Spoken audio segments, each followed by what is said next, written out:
Hi guys, it's Lacey. I hope you can hear me. I'm kind of talking quiet because he's sleeping. But it's Lacey and baby Gus to check up on you guys. So tired. This is gonna be mom and baby's 2-month update. He's 2 months and 2 days. And I actually recorded this video yesterday. Well, I tried recording it yesterday, but I forgot so many things that I just decided to do it again. And you are getting me in my truest, pretty much daily form. No makeup. I actually did get a shower today, so that's good. And I actually have clothes on. It's amazing. Sorry, I think I got lotion in my eye and it won't stop watering, so if I keep rubbing it, that's why. Let's see. Where should we start? Let's start with me, how I'm doing. Let's see. Believe it or not, I am still bleeding. It's obviously not as heavy, but it is just off and on all the time. I think I did have my first period, but then and it did stop for maybe like a day or two, and then it just came back again. So I don't know. It's just pretty much ongoing. Which I think it's just the more kids you have, probably the longer it lasts, is what I'm guessing. So it's nothing concerning. When I went to my 6-week checkup, the doctor didn't say anything about it. So. Speaking of the checkup I was doing, and I told him that my tailbone, if you've watched my labor and delivery, I explain about why my tailbone hurts so bad. But the recovery from that has been horrendous. Okay, I've had to sit on I still have to sit on my hips. I can't sit straight. If I can sit straight, like straight on my butt, but getting up hurts really, really bad. And I can only sit for really short periods of time.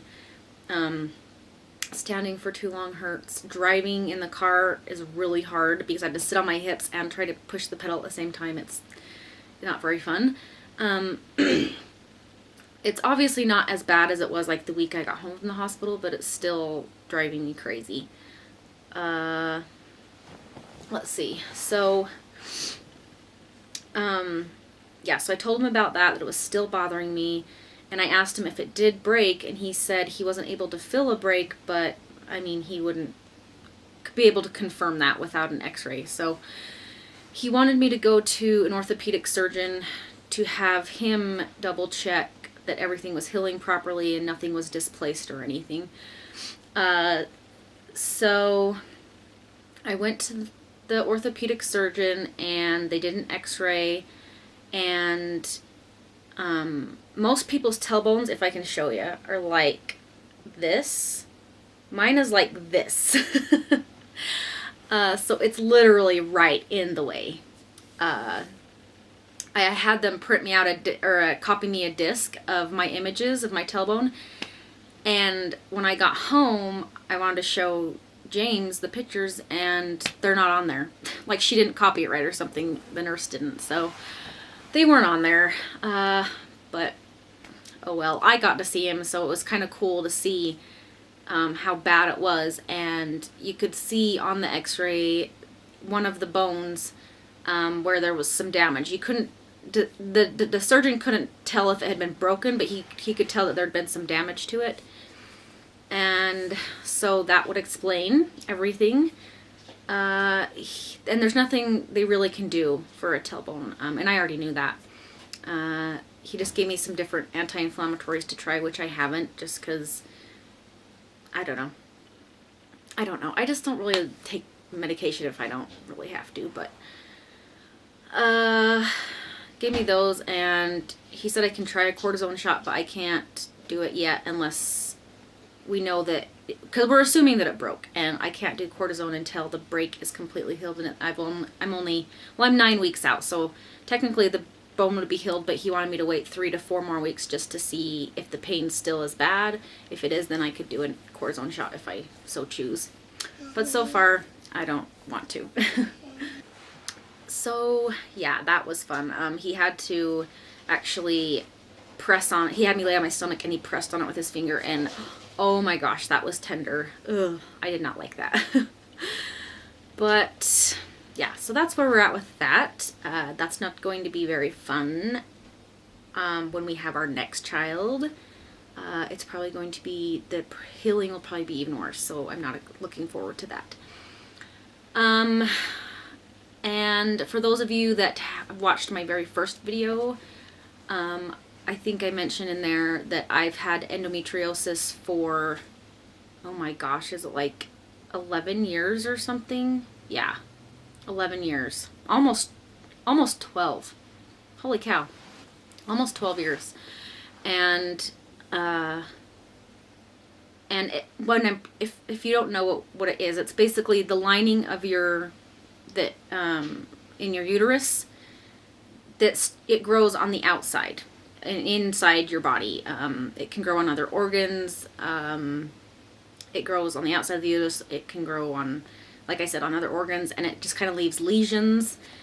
And I have that, and I also have ovarian cysts.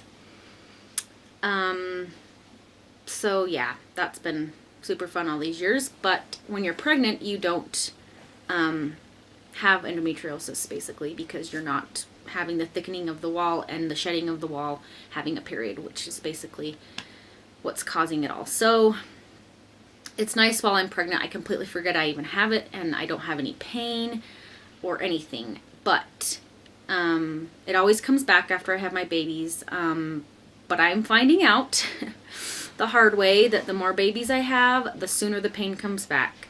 With my first, I think it came back at about 4 months postpartum. The second, it was right around 3, I think. And with him, it came back at 5 weeks. Okay, when he was 5 weeks old. And it hit me like a ton of bricks, and I just curled in a ball, and the pain's already even worse than it has been in all these 12 years, which I am not looking forward to. I can't even tell you guys. If any of you ladies have it, you know it's very common, but if you have it, you know what I'm talking about. So already having pain through that, and hoping I don't have to take any measures to deal with it anytime soon, because I hate it. But and if you guys want to know more about it, or know like what I've had to go through with it, then just leave me a comment below, and maybe I'll do a separate video on that, because that's its own video. And my weight, oh my gosh, I'm kind of rambling, sorry. I weigh like 140-ish, right around there.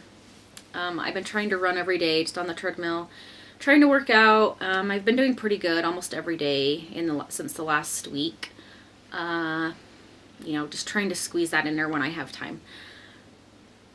And the last thing I probably should mention is I've had some pretty rough side effects from my epidural, which I haven't had with the other two. I get headaches daily. I should say that the side effects are kind of tapering off a little bit now, but I get headaches daily. I can't, if I bend over to pick something up and stand up, even if I stand up slow, I get like, things kind of go black and I get really dizzy. If I turn my head too quickly, I get dizzy, and yeah, just kind of things like that. I forgot to mention it at my 6-week checkup to my doctor, and I tried to call back, and then the nurse never called me back. Anyway, since they're kind of tapering off, I just kind of figured if they don't go away, you know, in the next little while, then I'll ask my doctor about it. But yeah, because I don't really know what they can do for that. So, yeah. So let's talk about baby, because that's funner than talking about my miserable self. Yeah, so I forgot his card. Oh no, it's right here. Let me grab that. Okay. Okay, so he did have his 2-month checkup, and he is 11 pounds 3 ounces, and that puts him in the 45th percentile. He's 22 and 3/4 inches long. That's the 50th percentile. And his head is 15 and a half inches. So, that puts him in the 40th percentile. So he's right there, right in the middle, pretty much on everything. Yeah. So he is getting chunkier, which is crazy because I've never had chunky babies. And yeah, he eats. Oh, by the way, I am not breastfeeding anymore. He's only on formula. I stopped at 5 weeks because my supply was not keeping up with him. He was eating all the time. And I would feed him on both 15 minutes on both sides, and I'd still have to supplement after with 1 to 2 ounces of formula. So, and then he would be full. So he wasn't getting full off of me, and my supply just couldn't keep up with him. So I eventually just started to taper off, do more formula feedings and less breastfeeding, and then just stopped it at 5 weeks. I wish I could have done it longer, but I was glad I was able to do it that long, my body just didn't want to produce what he needed, I guess, so not much, I mean, I probably could have tried some different things, but honestly, nursing him that much with 2 other kids was almost impossible. Unless you have like a full-time person helping you like constantly all day. I don't know how I would have done it. And it's just, in order for me to get my milk supply up, I would have had to nurse even more, which I was basically doing all day anyway. I don't know how some moms do it. I really don't. It takes some serious dedication and some real, like, I don't know, dedication. Like, I don't know what else you would call it, but, yeah, so that was kind of rough. But I'm glad, like I said, that he got what he did, so. He sleeps, he only wakes up once a night. He goes to bed basically every night, in the 9 o'clock hour. And he'll wake up anywhere between 3 and 4, somewhere around, it's usually, I should say anywhere from 2 to 4 o'clock, anywhere between there. And he will do, it depends on the night, but he'll do anywhere from a 3 to a 7 hour, I should say about 4 to a 7 hour stretch. He's had 7 hour stretches before, so. That's really not too bad. It could be a lot worse. One time a night isn't so bad. So he has eczema already. He's had it for probably a couple weeks now. My first had it as well when she was this age. I hate that they get it.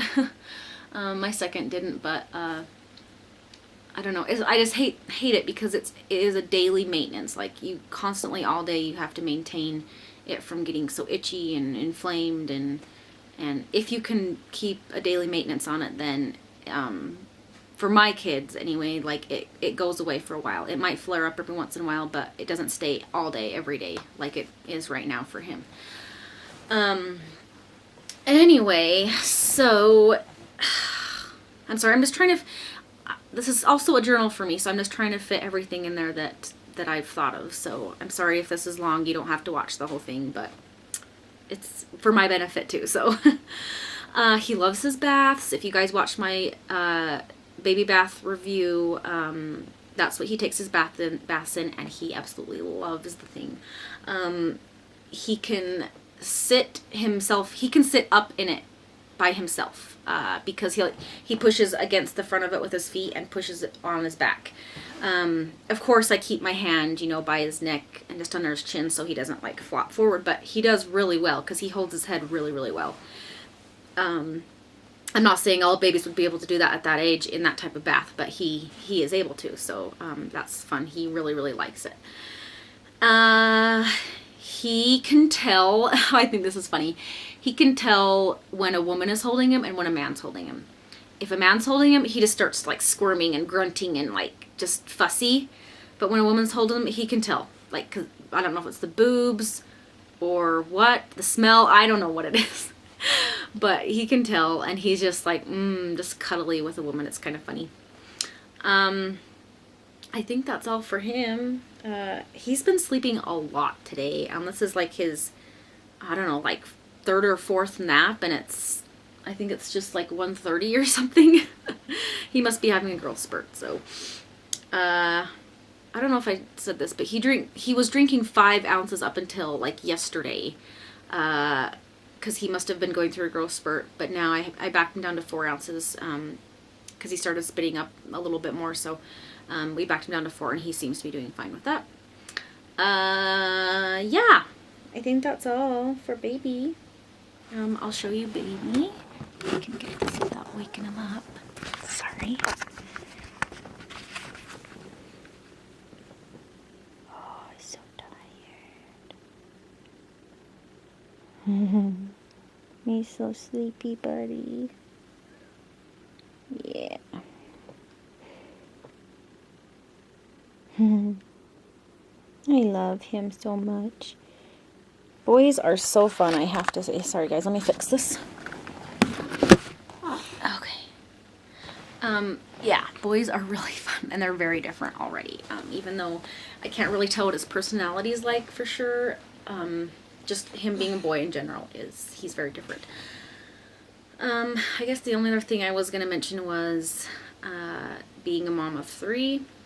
I've kind of mentioned it in my other videos, but and I know I said in my last one that it hasn't been much different as far as managing time, but that has changed very much.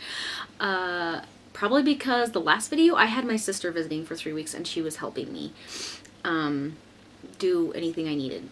So that was not a very true statement when I said that, but now it's not so much like I just don't have time. Like, I think of all the things I have to get done in one day, just basic day-to-day stuff, and I cannot fit it all in. It's crazy.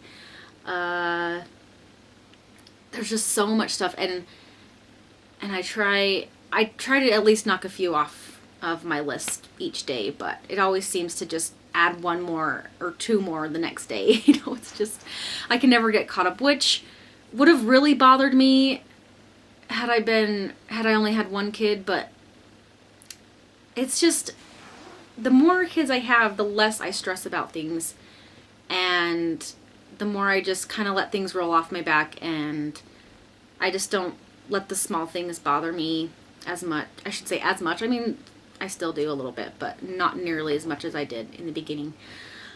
But yeah, you just kind of learn to choose your battles and learn to choose where you're going to be, you know, concerned about things, and I don't know. Just some of the small things just don't matter to you anymore, basically. That is the way it is for me anyway. But, okay, enough rambling. Yeah, we're all doing really, really good. The girls love their brother. My husband loves having a boy. I love watching him have a boy. It's so fun. And we're just excited to do fun things this summer together and just enjoy each other. So,